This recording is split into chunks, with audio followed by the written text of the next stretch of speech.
Professor Zalewski, in your lecture, you stated that feminist international relations theory emerged as a discipline in the late 1980s. What were the conditions that spurred the development at that certain time? Well, the conventional story is that it was changes in the political sphere, for example, the fall of the Berlin Wall, the end of the Cold War, the dismantling of the Soviet bloc. The reason why that was important in this context is that the argument is that the conventional theories of IR realism, for example, did not predict this. So, really evidencing a failure of this very important theory for international relations. At the same time, post-structural theorizing was getting more of a foothold in international relations. So there was a kind of intellectual and disciplinary space for new theorizing to come in, which included feminist theory.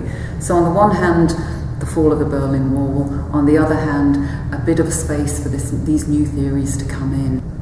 Why is it imperative that we study feminist international relations theory?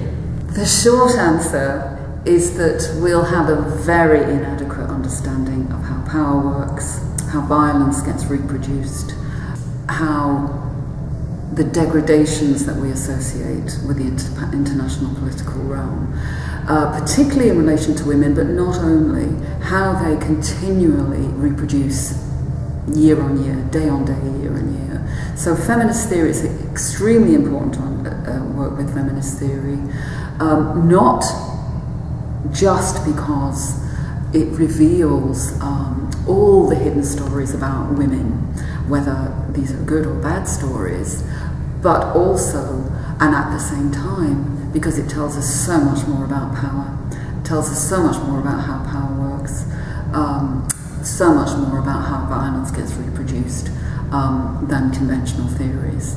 How can we see the effects of feminist international relations in the international political environment today? That's quite a tricky one, because on the one hand, there looks to have been a lot of positive results. All the United Nations Security Council resolutions around women and gender, the interest in gender in the United Nations, government activities writ large. So attention to women and gender has increased massively over the last few decades. At the same time, it's not obvious that this has had a major effect on, for example, the level of violence against women globally, either in conflict or post-conflict or situations. So it's a mixed story there. It looks very successful because gender is so important, but the biggest worry is that this is rather, what's gone through into the international sphere is a kind of watered down version of gender, or understanding of how gender works.